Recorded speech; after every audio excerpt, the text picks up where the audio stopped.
2 sets down, outplayed from the baseline, and already mentally packing his bags. Novak Djokovic was not supposed to win this match. For the first time all tournament, the man who looked untouchable suddenly looked human, rushed, and completely out of rhythm. And on the other side of the net, Lorenzo Musetti was playing like a man ready to crash the Grand Slam elite club.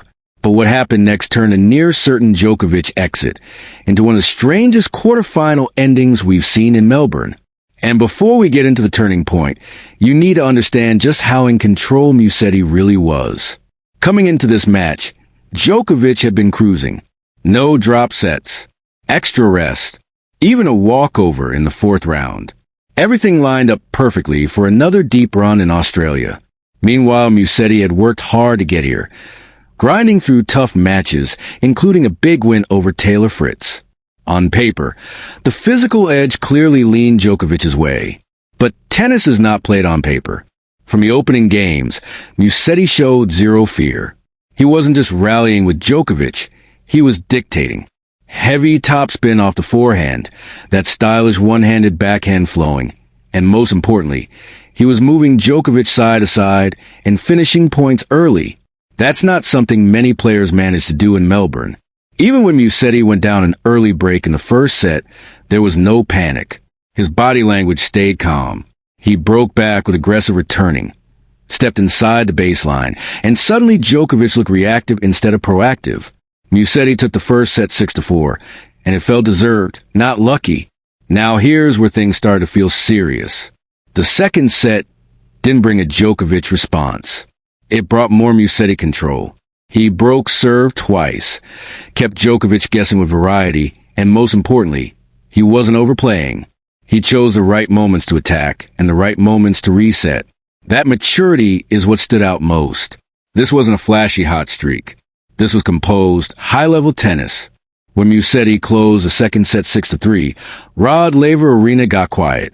Not bored quiet, shocked quiet. Because suddenly, Novak Djokovic, the 10-time Australian Open champion, was 2 sets from elimination. And let's be honest, at that moment, most of us thought we were about to witness one of the biggest upsets of the tournament. Djokovic's movement looked a half-step slow. His serve wasn't bailing him out. His returns weren't landing deep. He looked like a player searching for solutions that weren't there. Musetti, on the other hand, looked like he had solved the puzzle. But sport can turn in seconds. And it did. Early in the third set, Musetti dropped his serve.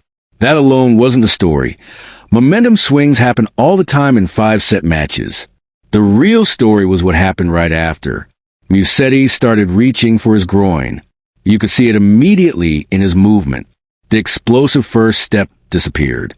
He wasn't pushing off the leg with the same confidence. A medical timeout was called, and the energy inside the stadium completely changed. What was building toward a career-defining win suddenly turned into a waiting game filled with tension. He came back out and tried to play. That says a lot about his mindset. But it also became obvious within a few points that he couldn't move freely. And against Djokovic, limited movement is basically a death sentence. After just one game, Musetti walked to the net and retired. Just like that, Djokovic was through to the semifinals. No comeback, no dramatic turnaround, no 5th-set classic. Just an abrupt ending that left fans clapping respectfully, but also sitting there with that strange feeling of unfinished business. And Djokovic knew it. In his on-court interview, there was no celebration, no chest pounding. He looked almost uncomfortable. He admitted Musetti had been the better player. He said he was on his way home. That's not something Djokovic says lightly. When a 24-time Grand Slam champion tells you he was about to lose, you believe him. He even said Musetti should have been the winner. That level of honesty says everything about how the match unfolded. Now here's where the debate starts, and it's one tennis fans always struggle with. Is this just part of the sport, or does it leave a shadow over the result? Injuries are brutal. They don't care about momentum, scorelines, or storylines. Musetti did everything right for 2 sets. He outplayed one of the greatest players in history on one of the biggest courts in the world. And still, his body didn't cooperate. At the same time, Djokovic has been on the wrong side of these situations before. He knows what it feels like when your body gives up at the worst possible moment. So while fans might argue online about luck, the players themselves usually understand the cruel randomness of it all. There's also a strange layer of déjà vu here. This is now the second time Djokovic has advanced after Musetti retired while leading by 2 sets. It happened at Roland Garros years ago. Different surface, different circumstances, same painful ending for the Italian. That kind of pattern makes the story even tougher for Musetti fans to accept. But here's the uncomfortable truth. Staying healthy is part of winning Grand Slams. 5-set tennis pushes the body to its absolute limit. Djokovic has built an entire career around durability, flexibility, and recovery. It's one of his greatest strengths. So while luck plays a role, preparation does too. Still, you can't ignore what this match showed us about Musetti. 4-2 sets. He proved he belongs at this level. He didn't fluke his way to a lead. He didn't rely on Djokovic errors alone. He created problems, took time away, and showed tactical growth. That's a big statement for his future at majors. If he can build physical resilience to match his talent, he's not just a dangerous floater. He's a genuine contender. As for Djokovic, this result creates a weird mix of relief and warning signs. Yes, he's in another Australian Open semifinal. Yes, the draw has opened up in some ways. But he also just got a very clear message. He can be outplayed. Younger, more explosive players can rush and move him and take control if his level dips even slightly. That's important with names like Jannik Sinner and Ben Shelton still in the mix. Those are players who bring power, speed, and fearless shot-making for 4 or 5 sets. If Musetti could put Djokovic under that kind of pressure, imagine what happens if one of them does it and stays physically strong. This might have been a lucky escape, but it was also a warning flare. And psychologically, these matches can cut both ways. Sometimes surviving when you shouldn't gives a champion new life. It resets the mindset.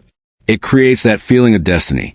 Other times, it exposes vulnerabilities that opponents now believe they can exploit. We won't know which version this becomes until the semifinal starts. What we do know is that Musetti left Rod Laver Arena with respect, sympathy, and a lot of what-if questions. And Djokovic walked off with a semifinal spot that felt more like survival than domination. Tennis doesn't always give us the ending we expect. Sometimes it gives us the one nobody feels fully satisfied with. But that's also why we keep watching. Because in one match, a rising star can prove he belongs, a legend can look beatable, and a single physical moment can flip the entire script. So now the big question is this. If Musetti had stayed healthy, do you think he would have finished the job and knocked Djokovic out? Or would Novak have found another legendary comeback? Drop your take in the comments, because this is one of those matches that's going to split tennis fans right down the middle.